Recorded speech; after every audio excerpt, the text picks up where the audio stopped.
नमस्कार साथियों। जैसा कि आपने पिछला वीडियो देखा होगा या नहीं देखा तो आप जरूर देखें। हम यहाँ जो राजस्थान माध्यमिक शिक्षा बोर्ड के द्वारा जो कक्षा 10 के सामाजिक विज्ञान के लिए जो पुस्तक चलाई जा रही है और सामाजिक विज्ञान में हम यहाँ जो देख रहे हैं वो भूगोल जो पाठ्य पुस्तक है उसके महत्वपूर्ण प्रश्न उत्तर जो देख रहे हैं, जो कि बोर्ड परीक्षा के लिए बहुत ही इम्पोर्टेंट है। और एनसीईआरटी, क्योंकि एनसीईआरटी की किताबें ही या बुक्स चल रही है, तो एनसीईआरटी के महत्वपूर्ण क्वेश्चंस जिन भी एग्जाम के लिए इम्पोर्टेंट है उनके लिए भी ये वीडियो है जो कारगर सिद्ध होने वाला है। खास करके जो विद्यार्थी कक्षा 10 में पढ़ रहे हैं उनके लिए तो इम्पोर्टेंट है ही, लेकिन प्रतियोगी परीक्षा में जिनके भारत का भूगोल है, क्योंकि आजकल के एग्जाम्स में जो स्कूलों में जो पुस्तकें चलती है उन्हीं से सीधे क्वेश्चन पूछे जाते हैं, तो उनके लिए भी बहुत ही उपयोगी है। हम यहाँ भारत का भूगोल है तो हम दूसरा पार्ट पढ़ रहे थे इसमें वन और वन्य जीव संसाधन, जिसमें से हमने पिछले वीडियो में जो है वस्तुनिष्ठ प्रश्न जो थे वो देख लिए थे। अब हम उससे आगे वाले क्वेश्चन इसमें देखते हैं कि कौन कौन से इंपोर्टेंट क्वेश्चन इसमें बनते हैं। और तो इसमें हम अपना पहला क्वेश्चन देखेंगे तो आपको कुछ रिक्त स्थान इसमें दिए गए हैं, जो कि आपके बोर्ड पेपर में ऐसे रिक्त स्थान आएंगे वहां पेपर में, तो आपको फिर रिक्त स्थान की पूर्ति करनी रहती है। आपको पूरा प्रश्न पढ़ के और फिर आपको पता करना रहता है कि यहाँ अपन खालिस्तान में आंसर, इस प्रश्न का जो आंसर होगा वो इस खालिस्तान में आपको देना रहेगा। तो पहला प्रश्न अपना है कि उत्तर पूर्वी भारत में स्थानांतरित जो कृषि है उसको क्या कहते हैं। तो उत्तर पूर्वी भारत में स्थानांतरित कृषि को झूमिंग कृषि या झूम कृषि कहा जाता है। झूमिंग या झूम कृषि, इसका मतलब होता है स्थानांतरित कृषि होती है क्योंकि तो एक स्थान से दूसरे स्थान पे की जाती है कि कुछ दिनों एक स्थान पे किया और फिर जब वहां की मृदा की उर्वरक क्षमता जब कम हो गई तो दूसरे स्थान पे जाके वहां के पेड़ पौधों को काट के और जला के फिर वहां जो कृषि की जाती है, इसको एक और नाम से आप ध्यान रखना, कर्तन दहन कृषि भी कहते हैं। कर्तन दहन, कर्तन दहन का मतलब होता है, कर्तन मतलब काटना और दहन का मतलब जलाना। तो पेड़ पौधों को काट के फिर उसी स्थान पर उनको जला दिया जाता है, उस जगह जो कृषि की जाती है उसको कर्तन दहन कृषि कहते हैं या स्थानांतरित कृषि कहते हैं। और उत्तर पूर्वी भारत में जाओगे तो वहां इसको झूम कृषि या झूमिंग कृषि के नाम से जाना जाता है। भारत के अलग अलग हिस्सों में इस कृषि का अलग अलग नाम है, कई जगह वालरा कहा जाता है। ठीक है, तो झूमिंग कृषि उत्तर पूर्वी भारत में स्थानांतरित कृषि को कहा जाता है या कर्तन दहन, 20 का अन्य नाम है। अगला क्वेश्चन हम देखते हैं इसमें, तो हमारा अगला क्वेश्चन है कि किसी क्षेत्र में जो विभिन्न प्रकार के जीव जंतु और पेड़ पौधों की प्रजातियां पाई जाती है तो उसको हम क्या कहेंगे।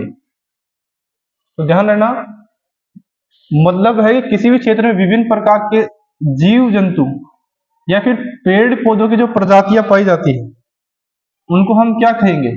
तो अपने पाठ में सीधा सीधा दे रखा है इसका आंसर जैव विविधता। इसका आंसर अपने पाठ में सीधा सीधा दे रखा है जैव विविधता, मतलब है जीवों की विविधता कि कितने प्रकार के जीव पाए जाते हैं। ये हम इसका आंसर देखेंगे, किसी क्षेत्र में विभिन्न प्रकार के जीव जंतु और पेड़ पौधों की जो प्रजातियां हैं उनको हम क्या कहेंगे, जैव विविधता।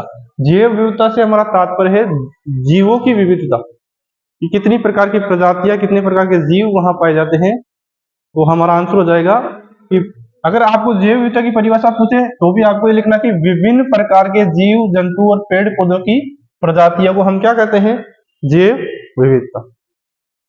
और जैव विविधता इन स्थलों के लिए पूरे वर्ल्ड में आपको कुछ स्थल, विशेष स्थल देखने को मिलेंगे जिनको हम बोलते हैं हॉट स्पॉट, तप्त स्थल बोलते हैं, हॉट स्पॉट या हिंदी में बोले तो तप्त स्थल।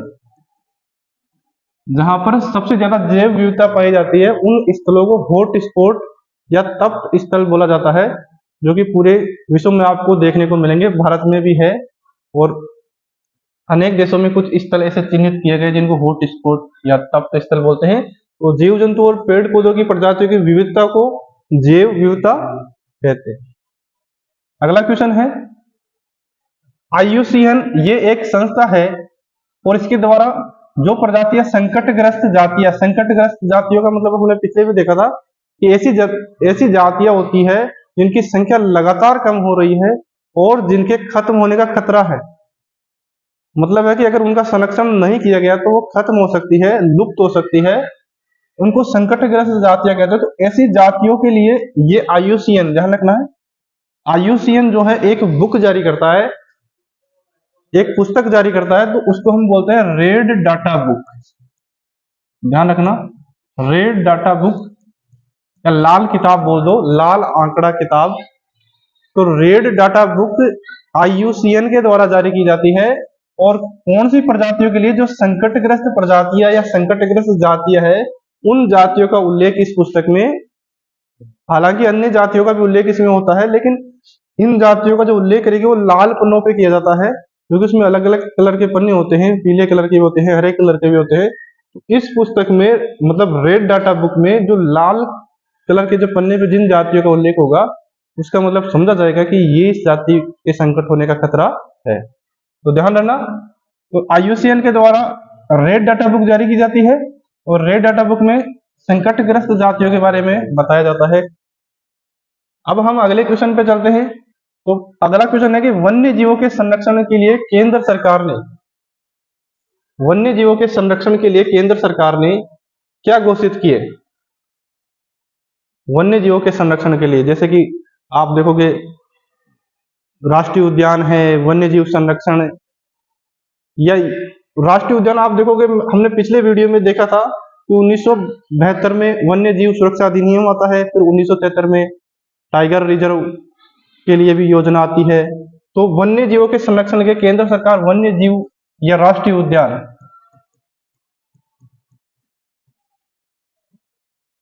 तो वन्य जीवों के संरक्षण के लिए राष्ट्रीय उद्यान सरकार घोषित करती है, या वन्य जीव संरक्षण क्षेत्र घोषित करती है, या फिर वन्य जीव संरक्षण क्षेत्र भी बोल सकते हैं।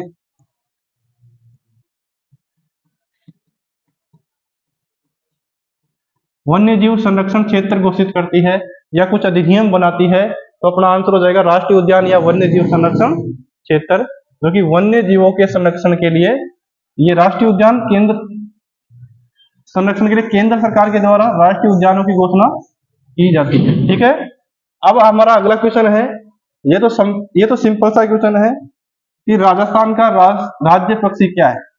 इसका आंसर आप कमेंट बॉक्स में देंगे। सभी विद्यार्थी इसका आंसर कमेंट बॉक्स में देंगे कि राजस्थान का राज्य पक्षी क्या है।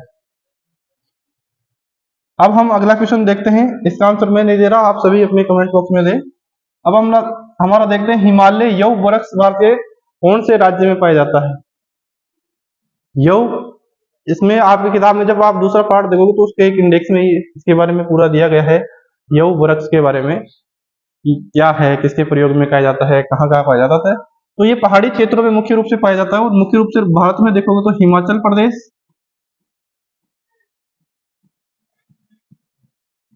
और जो उत्तराखंड वाला क्षेत्र है, उन क्षेत्रों में यह पेड़ पाया जाता है, यव वृक्ष इसको बोलते हैं। और ये क्वेश्चन काफी बार एग्जाम्स में पूछा गया है कि हिमालय यव वृक्ष, क्योंकि नाम ही है हिमालय यव वृक्ष। तो हिमालयी वाले जो क्षेत्र है, हिमाचल प्रदेश उत्तराखंड वाले क्षेत्र है, उन क्षेत्रों में ये वृक्ष पाया जाता है, अपना हिमालय यव वृक्ष। तो अपना ये खालिस्तान वाले क्वेश्चन हो गए। हो सकता है कि इनसे एबीसीडी के टाइप के क्वेश्चन भी बन सकते हैं या खालिस्तान टाइप के क्वेश्चन बन सकते हैं। तो आपको हर प्रकार से आंसर ध्यान रखना चाहिए कि हॉट स्पॉट क्या है, जैव की विविधता को जैव विविधता कहते हैं, रेड डाटा बुक कौन जारी करता है, या संकटग्रस्त जातियां क्या है, या राष्ट्रीय उद्यान क्या है, स्थानांतरित कृषि क्या है। ये सब बातें, इनसे आपके छोटे क्वेश्चन बन सकते हैं, तो आप इन सब बातों का नोट कर ले या ध्यान रखें। अब हम अगले प्रश्न पे चल रहे हैं अपना। हमारा अगला प्रश्न जो है कुछ मिलान करने का है, तो आपको मिलान करना है।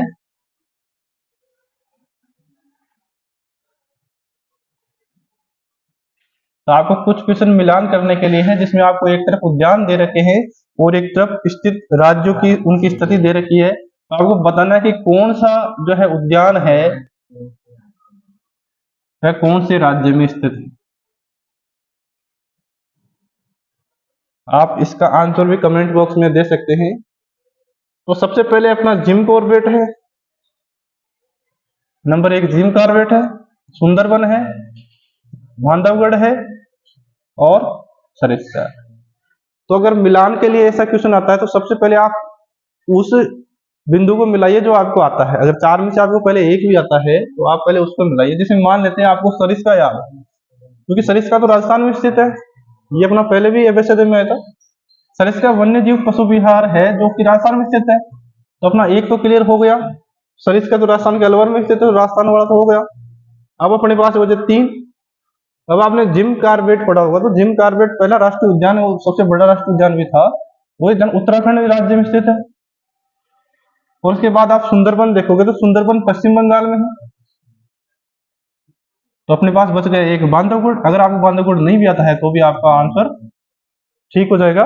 तो ये राष्ट्रीय उद्यान इन राज्यों में स्थित है। तो दोबारा सरिस्का राजस्थान में है, जिम कॉर्बेट उत्तराखंड में, सुंदरबन राष्ट्रीय उद्यान पश्चिम बंगाल में है और बांधवगढ़ राष्ट्रीय उद्यान मध्य प्रदेश राज्य में स्थित है।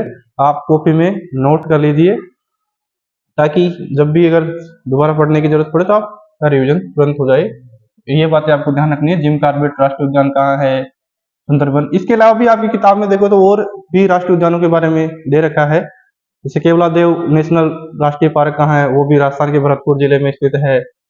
या राजस्थान की बात करें तो और 4 या 5 राष्ट्रीय उद्यान अभी है राजस्थान में, तो आप उनका भी ध्यान रखें। लेकिन आपके यहाँ चूंकि पूरे भारत का भूगोल चलता है तो भारत के संदर्भ में आपको देखना है। अब हम आगे देखते हैं। हमारा अगला प्रश्न है कि जैव विविधता को परिभाषित कीजिए। मतलब आपको जैव विविधता को बताना है कि क्या जैव विविधता क्या है। तो इस बारे में हम पहले ही देख चुके हैं। मतलब है जीवों की विविधता ही क्या है, जैव विविधता है। तो इसमें तो ज्यादा दिक्कत नहीं आनी चाहिए। तो ध्यान रखना, किसी क्षेत्र विशेष में पाए जाने वाले जीव जंतुओं तथा पेड़ पौधों की विविधता ही क्या है, जैव विविधता कहलाती है। तो ये तो अपना पहले हो गया था, आपने देखा था अभी कि किसी क्षेत्र विशेष में जो पाए जाने वाले जो जीव जंतु और पेड़ पौधों की विविधता है उसी को क्या बोलते हैं, जैव विविधता। जैव विविधता का मतलब क्या हो गया कि जीव जंतुओं या पेड़ पौधों की विविधता, ये जैव विविधता हो जाएगा अपना आंसर। अगला क्वेश्चन है अपना IUCN, जो कि अभी अपने पास आया था। IUCN अभी हमारे पास अभी आया था। IUCN बोले तो यह रेड डाटा बुक जारी करता है और एक संगठन है। तो ध्यान रखना, ये यूएनओ का एक संगठन है IUCN। तो IUCN का पूरा नाम अगर आपसे पूछे तो ध्यान रखना, अंतरराष्ट्रीय प्राकृतिक संरक्षण और संसाधन संरक्षण संघ, IUCN, ये इसका हिंदी में नाम है। तो दोबारा आप ध्यान रखना, अंतरराष्ट्रीय प्राकृतिक संरक्षण और संसाधन संरक्षण संघ। तो किन किन का संरक्षण करता है? पहला तो ये अंतरराष्ट्रीय संगठन है, पूरे वर्ल्ड में चलता है, किसी क्षेत्र विशेष का नहीं है। दूसरा, प्राकृतिक या प्रकृति का संरक्षण करेगा और संसाधनों का संरक्षण करेगा ये। और इसी के द्वारा एक पुस्तक जो जारी की जाती है जिसका हमने देखा था क्या, रेड डाटा बुक किसके द्वारा जारी की जाती है, IUCN के द्वारा। ठीक है, तो सभी साथियों को समझ में आ रहा है नहीं आ रहा, आप कमेंट बॉक्स में बताइए ताकि मैं अगर और सुधार करना हो तो वो भी कर सके अपन। इसके आप आगे हम चलते हैं अगले क्वेश्चन पे। और अगला क्वेश्चन है हमारे पास कि भारत में वन्य जीव संरक्षण के उपाय लिखो। कि आप वन्य जीवों का संरक्षण कैसे कर सकते हैं, क्योंकि आप देख रहे हो कि दिनों दिन वन्य जीवों की संख्या में घटती जा रही है और कई सारी प्रजातियां तो लुप्त हो चुकी है और बहुत सारी प्रजातियां लुप्त होने के कगार पे है। तो वन्य जीव संरक्षण के लिए अनेक उपाय किए जा रहे हैं सरकार के द्वारा भी और अंतर्राष्ट्रीय स्तर पे भी, लेकिन फिर भी अभूतपूर्व वृद्धि या अभूतपूर्व सफलता हमको नहीं मिल पाई है। तो आपको बताना कि कौन कौन से उपाय हम कर सकते हैं ऐसे, जिन उपायों से हम वन्य जीवों का क्या कर सकते हैं, संरक्षण। संरक्षण का मतलब होता है बचाना। किन उपायों से हम इन वन्य जीवों को बचा सकते हैं ताकि ये लुप्त होने से बच जाए, ताकि आने वाली पीढ़ी के लिए भी बचे रहे। तो आपको ध्यान रखना है, अगर आप मन में भी इसका आंसर सोचेंगे तो भी शायद एक आध आपके पास आ जाएगा। कि तो पहला देखना कि जैव मंडल आरक्षित क्षेत्र घोषित करना। ये अपना पिछली बार भी आया था, जैव मंडल आरक्षित घोषित करती है सरकार जो है। कि वन्य जीवों के संरक्षण के लिए जैव मंडल आरक्षित क्षेत्र या राष्ट्रीय उद्यान घोषित करती है। तो जैव मंडल आरक्षित क्षेत्र घोषित करना ताकि जो स्थानीय प्रजातियां हैं उनका संरक्षण हो सके। तो पहला तो अपना हो जाएगा कि जैव मंडल आरक्षित क्षेत्र घोषित करना, और दूसरा हो जाएगा राष्ट्रीय उद्यान एवं अभ्यारण्य घोषित करना। राष्ट्रीय उद्यान और अभ्यारण्य आपका नाम सुना होगा आपने। राष्ट्रीय उद्यान में क्या होता है, किसी भी जीव या वन्य जीवों का संरक्षण किया जाता है और उनका शिकार करना या पेड़ पौधों को काटना निषिद्ध होता है।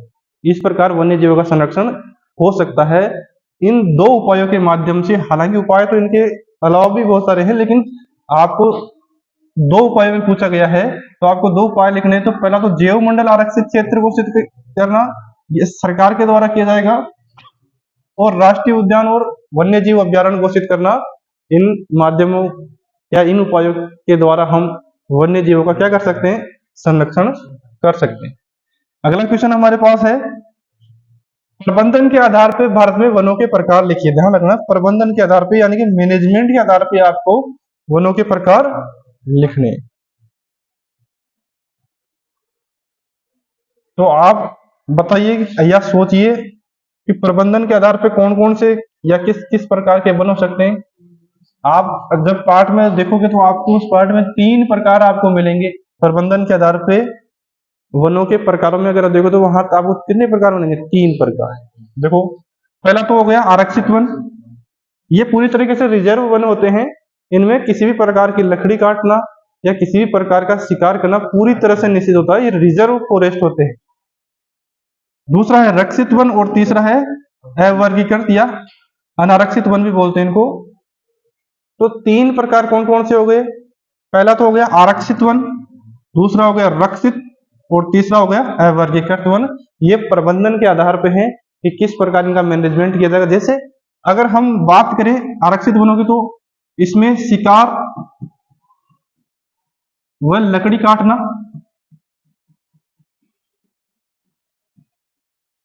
प्रतिबंधित होता है। इसमें पूर्णतः प्रतिबंधित होता है। इसमें आप किसी प्रकार की कोई गतिविधि नहीं कर सकते।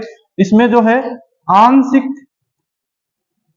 आंशिक रूप से छूट होती है, कुछ जैसे सूखी लकड़ी वगैरह या कुछ मात्रा में पशु वशु चराने की। इसपे देखे तो इसपे कोई प्रबंधन नहीं होता है या कोई रोक टोक नहीं होती है। इसमें कोई रोक टोक नहीं होती है। ये खुले वन होते हैं, एक तरह से इनको खुले वन भी बोल सकते हैं आप, खुले वन। यहाँ आप पशु वगैरह चरा सकते हैं या लकड़ी वगैरह काट सकते हैं, सूखी लकड़ी। तो ध्यान रखना, प्रबंधन के आधार पे अपने पास वनों के प्रकार 3 हो गए, आरक्षित वन हो गए, रक्षित वन हो गए और अवर्गीकृत वन हो गए। तो अगर आपको ये भी पूछा जाए कि बताइए कि जी इन निम्न में से कौन से वनों में या किस प्रकार के वनों में शिकार करना या लकड़ी काटना पूर्ण प्रतिबंधित होता है, तो कौन से वनों में, आरक्षित वनों में।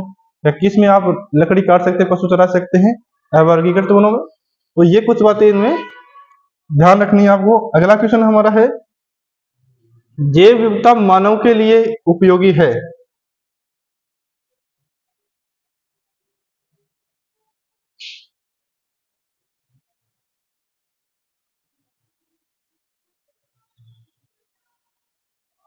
अगला क्वेश्चन है हमारा, क्योंकि वो पहले क्वेश्चन थोड़ा कट रहा था तो हम अगला क्वेश्चन ले रहे हैं।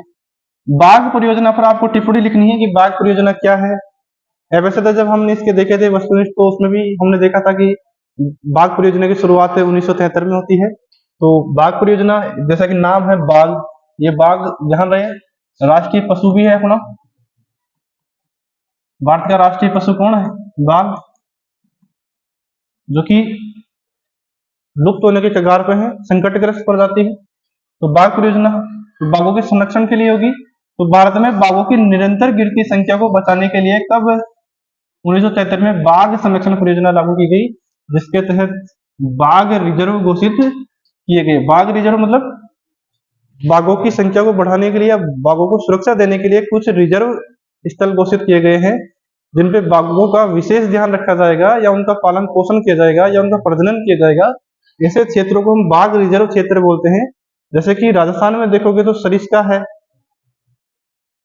रणथंभौर है, रणथंभौर टाइगर रिजर्व, जहां बाघों का संरक्षण किया जाता है। तो ऐसे रिजर्व जो घोषित किए जाते हैं वो बाघों को संख्या को बढ़ाने के लिए घोषित किए जाते हैं। और ये परियोजना भारत में चली थी 1973 में। तो ध्यान रखना है, बाघ परियोजना क्या है कि बाघों की जो संख्या लगातार घट रही है, उस संख्या को बढ़ाने के लिए या बाघों के संरक्षण के लिए 1973 में एक परियोजना चलाई गई थी जिसको बोलते हैं बाघ संरक्षण परियोजना।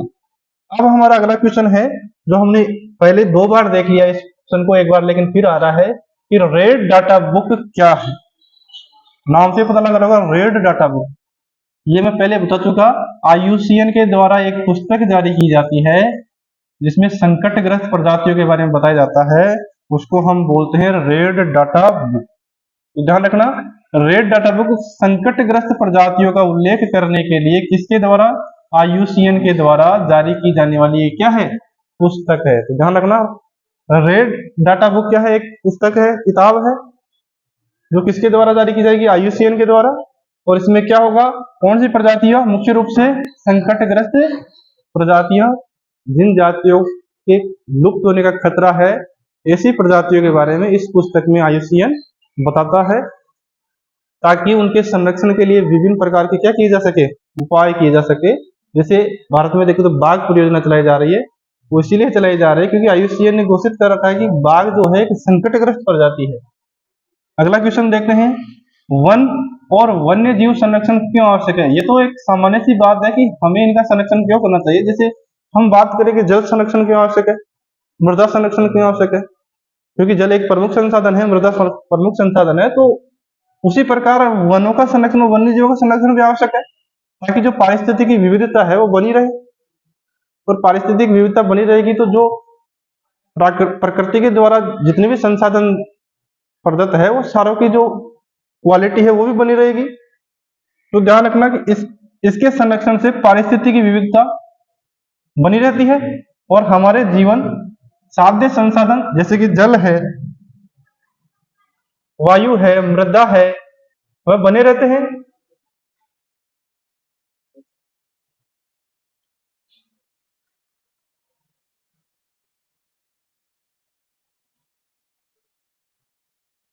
बने रहते हैं। इसके संरक्षण से विविध प्रजातियों का आवास, विभिन्न प्रजातियों का आवास स्थायी रहता है, जिससे जैव विविधता भी क्या रहती है, बनी रहती है। क्योंकि जैव विविधता बनी रहने के लिए ये जरूरी है कि वन और वन्य जीवों का संरक्षण हो, वरना अगर जैव विविधता में अगर वन या वन्य जीवों में थोड़ा बहुत भी असंतुलन पैदा होता है तो उसका सीधा सीधा प्रभाव आप देखोगे तो जैव विविधता पे पड़ता है। अगर मान लो किसी क्षेत्र में एक जीव विलुप्त हो जाता है तो उस पर निर्भर अन्य जीव और उन जीवों पर निर्भर अन्य जीव भी प्रभावित होते हैं और ऐसे में पूरी जैव विविधता का विनाश हो सकता है। तो इसलिए हमें जीव, वन और वन्य जीवों का संरक्षण आवश्यक है। तो ध्यान रखना, एक बार फिर बता रहा हूं कि पारिस्थितिकी विविधता बनी रहती है और हमारे जीवन साध्य संसाधन जल, वायु, मृदा बने रहते हैं और इसके संरक्षण से विविध प्रजातियों का आवास स्थायी रहता है और जिससे कि जैव विविधता भी अपनी बनी रहती है। तो इसलिए हमें वन और वन्य जीवों का क्या करना चाहिए, संरक्षण करना चाहिए, ताकि हमारी जैव विविधता या पारिस्थितिकी संतुलन बना रहे। अब हम अगले प्रश्न पे चलते हैं कि वन्य प्राणियों की संकटग्रस्त प्रजातियों के बचाने के आपको कुछ उपाय लिखने हैं या उपाय बताने हैं कि कोई संकटग्रस्त प्रजाति है तो उनको आप किन किन तरीकों से बचा सकते हैं। तो जैसे कि अभी हमने देखा था कुछ संरक्षण परियोजनाएं चलाई जा रही है, जैसे कि बाघ संरक्षण परियोजना है, हाथी संरक्षण परियोजना है। तो ये संरक्षण परियोजनाएं क्यों चलाई जाती है, ताकि उन संकटग्रस्त प्रजातियों का क्या हो सके, संरक्षण हो सके। तो ध्यान रखना, संकटग्रस्त प्रजातियों को बचाने के लिए संरक्षण परियोजना बनाई जाए तथा इसके संरक्षण के लिए जैव मंडल आरक्षित क्षेत्र, राष्ट्रीय उद्यान, यह उद्यान है, राष्ट्रीय उद्यान और अभ्यारण्य घोषित किए जाए। तो ऐसे उपाय करके हम जो है संकटग्रस्त प्रजातियां या वन्य जीवों को क्या कर सकते हैं, संरक्षण कर सकते हैं या उनको बचा सकते हैं। तो ध्यान रखना, संरक्षण परियोजनाएं बनानी चाहिए, जैव मंडल आरक्षित क्षेत्र घोषित किए जाने चाहिए, राष्ट्रीय उद्यान बनाने चाहिए और वन्य जीव अभ्यारण्य बनाने चाहिए। तो ऐसे उपाय करके हम वन्य जीवों को या फिर वनों का क्या कर सकते हैं, संरक्षण कर सकते हैं। तो इस पार्ट से हमने कुछ महत्वपूर्ण प्रश्न देखे हैं। इसके अलावा जो बड़े क्वेश्चन है वो आप स्वयं एक बार पाठ खोल के जब पढ़ेंगे तो आपको याद हो जाएगा। और हो सके अगर हमें टाइम मिला तो हम इनसे संबंधित कुछ बड़े क्वेश्चन भी आपके सामने लेके जरूर आएंगे एग्जाम से कुछ दिनों पहले। तो आप कंटिन्यू पढ़ते रहे, हम आगे भी। अब हमारा तीसरा पार्ट भी हम अगले ही वीडियो में बढ़ाएंगे। हमारे 2 पार्ट हो चुके हैं और अगला हमारा सीरीज ये जो है, हम सिर्फ सामाजिक विज्ञान में भूगोल के लिए नहीं, बल्कि सामाजिक विज्ञान जो इतिहास की है, राजनीति विज्ञान की है, या अर्थशास्त्र की जो पुस्तक है, उसके लिए भी ये हम लगातार जारी रखेंगे। तो आप बोर्ड एग्जाम तक, या जो साथी प्रतियोगी परीक्षा के हैं, वो अपनी एग्जाम तक जरूर इस सीरीज को देखें। सभी का एक बार मैं फिर से धन्यवाद करना चाहता हूँ। धन्यवाद।